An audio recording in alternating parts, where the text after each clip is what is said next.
Көктем мезгілі кеше ғана аяқталды. Демек, ыстық жаз басталды. Және жер бетіндегі жұмысы бар адамдардың басым көпшілігі жұмыстарынан 3 ай демалысқа шықты.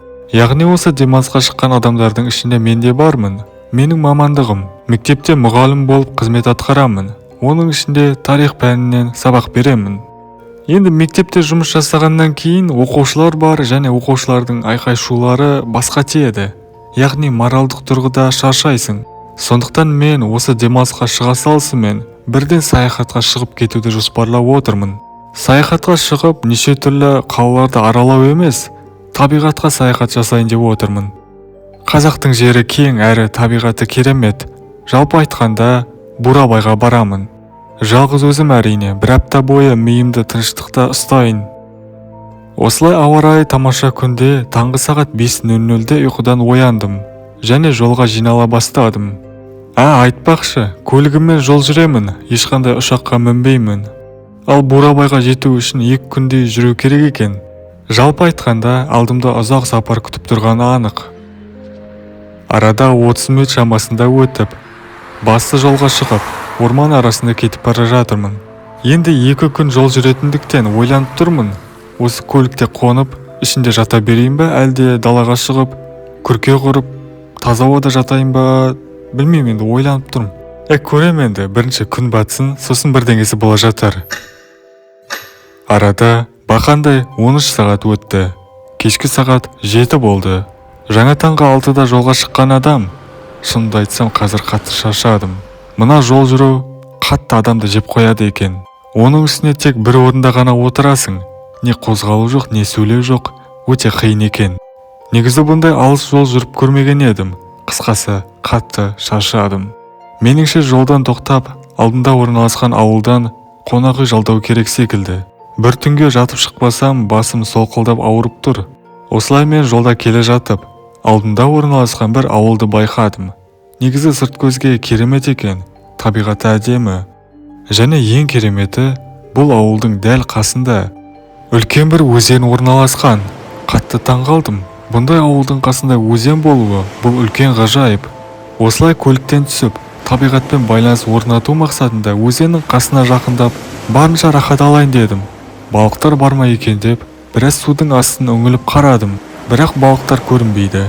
Осылай 30 метр шамасында судың қасында тұрып, қайта көлігіме міндім де, алдындағы орналасқан ауылға бардым. Ауыл іші өте қарапайым және ішіне кірген бойда бір кетіп бара жатқан баладан «Қонақ үй бар ма?» деп сұрадым. Ол бала болса, «Міне анау 2 қабат ғимаратты көріп тұрсың ба? Соған бар», деді. Кешкі сағат 20:00. Мен бұл 2 қабатты қонақ үйге де келіп қалдым. Келген бойда көліктен түстім және ішіне кірдім. Ресепшн дәл есік алдында тұр екен, және ол маған бірінші сөйледі.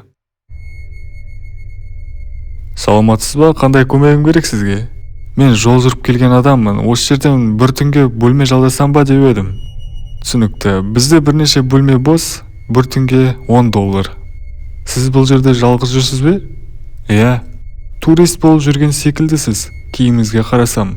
Иә, демалыс алған едім жұмысымнан, сөйтіп миымды демалдыру мақсатында саяхатқа аттандым. Негізі қай жерге жол тарттыңыз? Бурабайға, табиғаты тамаша дейді ғой. Оныңыз рас, жақсы онда, сізге тек сәттілік тілеймін.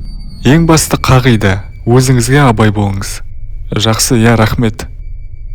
Осылай ресепшнмен сөйлесіп, 2-ші қабатта орналасқан бөлмеге кіре кеттім. Ішкі бөлме жоғарғы деңгейде екен. Соған қарағанда туристер бұл жерге көп келеді-ау деймін.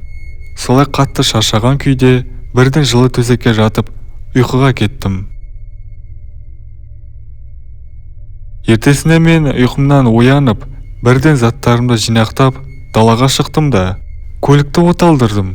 Бірақ көлік оталмай қалды. 20 минут бойы шұқылаған шығармын, бірақ бәрі бекер. Моторы кеткен секілді. Өзім жөндейін десем, көлік жөндеуден түк хабарым жоқ. Не істерімді білмей барып ресепшннен көмек сұрадым. Бауырым, көлік оталмай қалды. Біреу көлігіме тиіскен жоқ па екен? Түнде байқамадың ба? Жоқ, ешнәрсені байқамадым. Көлігіңнің өзі қай жері бұзылды? Моторы секілді. Ешқандай мәселе жоқ екен онда. Сен былай істейсің. Осы көшемен тіке жүре берсең, қызыл гараж болады. Сол жерде Малдыбай деген кісі бар. Сол кісі шебер осы көлік жөндеуден. Уақыт жоғалып та тез соған бар. Әп-сәтте жөндеп береді. Сосын кешке таман жолға шыға бересің, бурабайыңа бара бересің. Болды. Үлкен рахмет бауырым көмегіңе. Деп айттым да, алға қарай жай ғана жүре бердім. Негізі көлігім су жаңа еді, бірақ от алмай қалды. Бұл әрине түсініксіз. Осылай келе жатсам, біреу маған артымнан сөйлей бастады. Әй бала, сен кімсің өзі? Артыма қарасам, жасы 60-тан асқан ата екен. Маған Малдыбай дейтін жігіт керек еді. Көлігім бұзылып қалды, жөндеу керек. Балам, саған ақылым болсын. Одан да бұл ауылдан тез табаныңыз жалтырат. Көлік таста бәрін. Ақсақал, сізді түсінбедім, не үшін айтып жатсыз бұның бәрін? Себебі мына өзен бар ғой, көрген шығарсың. Соны... Шал, қашан қайтам саған? Қойларыңды біздің ауланың қасына жайма деп. Бар айда өз аулаң алып кетші. Деп бір менімен жасты жігіт сөйледі. Ал ата болса, әлгі адам сөйлеген кезде не айтарын білмей қалды. Және сол тұрған жерінен бірден кетіп қалды. Қалай бауырым, сені маған ресепшн жіберген еді ғой?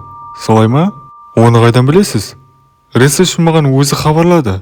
Сені тауып алайын деп көшеге шықсам, дәл алдында тұр екенсің. Сіз көлік жөндейтін Малдыбай деген кісі емессіз бе? Солмын ғой, дәл өзі. Онда не тұрыс, кеттік қонақ үйге. Көлік қонақ үй алдында тұр. Барамын ғой, бірақ қазір қарным ашып тұр. Түскі асымда жеп алып, сосын барып жөндеуге кіріспесем, сенің де қарның аш болар. Жүр кеттік үйге. Тағам жеп алып сосын барайық. Мен негізі бөтен біреудің үйінде тағам жеп көрмеген едім, бірақ бұл қызық болуы мүмкін. Сондықтан үйіне кіре кеттім. Бауырым, сен қайдан келдің өзі? Жалпы турист болып жүрген шығарсың да енді. Осы біздің ауылға негізі көп туристер келеді. Сондықтан сені турист деп те ойлап тұрмын. Солай ғой, мен туристмін, дәл таптың негізі. Қалай бұлай саяхаттағанда шаршамайсыңдар ма негізі? Жоқ, мен негізі саған бір айта алмаймын, бір саяхатпен қатты айналысып көрген жоқпын. Ең бірінші рет бастап жатырмын осы өмірімде. Сондықтан саған нақты ақпарат бере алмаймын, бірақ қазір шынымды айтайын, өте қатты шаршадым. Бәсе, шаршау деген енді бұл қалыпты жағдай. Онда су ішкің келіп тұрған болар, шөлдегенде боларсың. Кереметте суды ішіп ал да энергияңды толтырып алшы. Рахмет.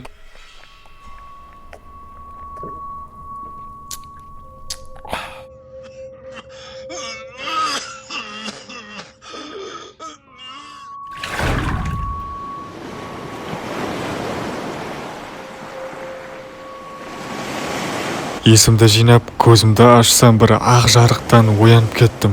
Сөйтсем, бұл айдың жарығы екен. Айдың жарығы тікелей маған түсіп тұр. Сөйтсем, мен далада жатырмын. Далада жатқанмен қоймай, кешке келген өзенде жатырмын. Және тек қана мен жатқан жоқпын. Мені байлап кеткен екен. Кім байлағаны белгісіз, бірақ жаңағы сақалды көрші секілді. Бұның бәрі соның әрекеті. Бірақ ол не үшін олай істеді, мен түсіне алмай тұрмын. Бірақ сонда да мен мына жіптерді шешу мақсатында қозғалып, мына жіптерді шешуге тырыстым. Бірақ өте қатты екен. Кенеттен осы судың ішінен бір дауыс шыға бастады.